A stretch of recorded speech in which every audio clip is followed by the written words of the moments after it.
agar apa yang disampaikan kita amalkan dalam kehidupan sehari-hari. Peserta berikutnya bersiap-siap dengan nomor urut 8. Dengan nomor urut 8 ya saudara Iza Alifiansa. Kepada beliau falyatafadhal masykuran manjura.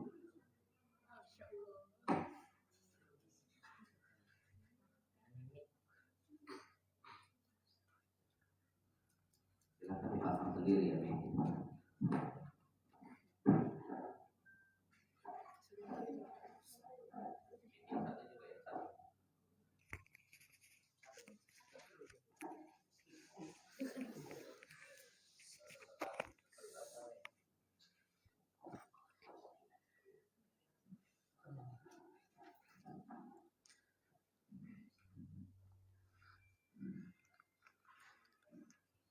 Bismillah. Assalamualaikum warahmatullahi wabarakatuh. Waalaikumsalam warahmatullahi wabarakatuh. Innal hamdalillahi nahmaduhu wa nasta'inuhu wa nastaghfiruh wa na'udzu billahi min shururi anfusina wa min sayyiati a'malina. May yahdihillahu fala mudilla lahu wa may yudlil fala hadiya lahu. Asyhadu an la ilaha illallah wahdahu la syarikalah wa asyhadu anna Muhammadan abduhu wa rasuluh. Faqala ta'ala ya ayyuhalladzina amanu taqullaha haqqa tuqatih wa la tamutunna wa antum muslimun. Wa qala ta'ala ya ayyuhan nasu taqu rabbakumul ladzi khalaqakum min nafsin wahidah wa khalaqa minha zawjaha wa bassa minhuma rijalan katsiran wa nisaa wattaqullaha alladzi tasaaluna bihi wal arham innallaha kana 'alaikum raqiba. Wa qala ta'ala ya ayyuhalladzina amanu taqullaha wa qulu qawlan sadida yuslih lakum a'malakum wa yaghfir lakum dzunubakum wa may yuti'illaha wa rasulahu faqad faza fawzan 'azima. Amma ba'd. Fa inna asdaqal hadits kitabullah wa khairal hadi Muhammadin sallallahu alaihi wasallam wa sharral umuri muhdatsatuha wa kullu muhdatsatin bid'ah wa kullu bid'atin dhalalah wa kullu dhalalatin finnar.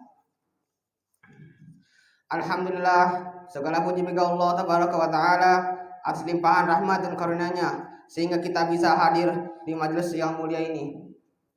Salawat dan salam semoga senantiasa tercurah kepada Nabi Muhammad sallallahu alaihi wasallam yang telah menunaikan amanah dan dalam menyampaikan risalah Islam secara sempurna. Allah berfirman, Innallaha wa malaikatahu yusholluna 'alan nabi ya ayyuhalladzina amanu shallu 'alaihi wa sallimu taslima. Sesungguhnya Allah dan para malaikatnya bersolawat untuk Nabi. Wahai orang-orang yang beriman, bersolawatlah kamu untuk Nabi dan ucapkanlah salam dengan penuh penghormatan kepadanya. Berdirinya saya di sini akan menyampaikan sedikit ilmu tentang memulai dengan mempelajari Al-Quran. Hendaknya seorang penuntut ilmu, penuntut seperti saya memulai perjalanan penuntut ilmu dengan terlebih dahulu mempelajari Al-Quran yang mulia, dengan menghafalkan Al-Quran dan bersungguh-sungguh dalam memahami tafsirnya. Seorang penuntut ilmu hendaknya mengetahui bahwa penuntut ilmu memiliki beberapa tahapan yang harus dilalui. Memulai dari yang paling penting, kemudian yang penting. Tidak boleh tergesa-gesa, bahkan harus bersabar dan mengetahui kadar kemampuan diri. Para ulama kita tidak pernah melewati dan menyimpang dari tahapan menuntut ilmu. Karena bertahap dalam menuntut ilmu adalah jalan selamat untuk memperoleh ilmu. Bertahap dalam menuntut ilmu ini berdasarkan firman Allah tabaraka wa taala. Wa Qur'anan faraqnahu litaqra'ahu 'alan nasi 'ala muksin wa anzalnahu tanzila. Dan Al-Quran kami turunkan berangsur-angsur agar engkau Muhammad membacakannya kepada manusia perlahan-lahan, dan kami menurunkannya secara bertahap. Quran Al-Isra ayat 6 ayat 106. Dan firman Allah tabaraka wa taala, wa qala allazina kafaru laula nuzila alaihi al-Qur'anu jumlatan wahidah kadzalika lunasabbita bihi faudaka warattalnahu tartila. Dan orang-orang kafir berkata, Mengapa Al-Quran itu tidak diturunkan kepadanya sekaligus? Dimainkanlah agar kami memperteguh hatimu Muhammad dengannya, dan kami membacakannya secara tartil berangsur-angsur perlahan dan benar. Quran Al-Furqan ayat 32. Banyak manusia yang tercegah dari tujuannya dalam menuntut ilmu karena meninggalkan usul. Yang dimaksud usul adalah Al-Quran dan As-Sunnah. Seorang penuntut ilmu hendaklah memprioritaskan dirinya untuk menghafal Al-Quran, kemudian hadis-hadis Nabi Shallallahu Alaihi Wasallam. Imam Abu Yusuf bin Abdullah bin Muhammad Ibnu Bal rahimahullah mengatakan, ilmu memiliki tingkatan dan tahapan, tidak boleh dilanggar. Siapa yang melanggarnya secara keseluruhan, maka ia telah melanggarnya secara keseluruhan. Maka ia telah melanggar jalan para ulama salaf. Siapa yang melanggar jalan mereka dengan sengaja, maka ia telah tersesat.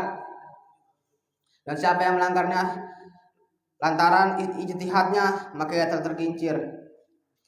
Awal dari ilmu adalah menghafalkan kitabullah dan memahaminya. Segala apa yang dapat membantu untuk memahami, maka wajib untuk mempelajarinya. Menghafalkan seluruh Al-Quran adalah fardu, tetapi hal itu adalah wajib atau sesunnah yang mendekati wajib, dan keharusan bagi siapa saja yang ingin menjadi seorang yang alim, bukan fardu. Al-Quran adalah pokok dari ilmu. Siapa yang menghafalkannya setelah usia balik, kemudian meluangkan waktunya untuk mempelajari apa yang dapat membantunya dalam memahaminya berupa bahasa Arab, maka hal itu penolong terbesar untuk mencapai tujuan dalam memahami Al-Quran dan sunnah-sunnah Rasulullah SAW. Kemudian melihat kepada sunnah-sunnah yang maksur yang telah tetap dari Rasulullah SAW, sehingga dengannya seorang penuntut ilmu sampai kepada maksud Allah Ta'ala dalam kitabnya, dan sunnah itu membukakan hukum-hukum Al-Quran baginya.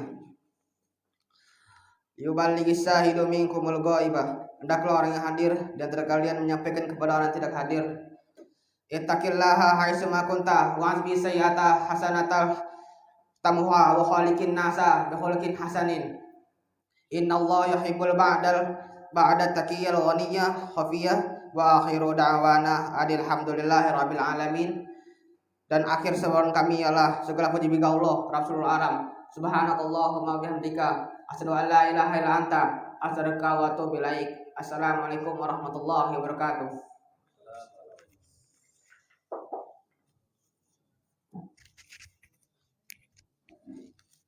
Ya, demikian saja penampilan dari peserta dengan nomor urut 8 atas nama Iza Liviansa yang berasal dari Balikpapan, Kalimantan Timur, Indonesia. Dan peserta berikutnya segera bersiap-siap, Muhammad David Arsan. Segera bersiap-siap dulu, belum maju. Ya, silakan bersiap-siap. Ya, semoga apa yang disampaikan oleh saudara kita peserta dengan nomor urut 8 Iza Alifiansa ya, dapat kita ambil pelajaran berharga. Dan begitu banyak nasihat-nasihat yang disampaikan.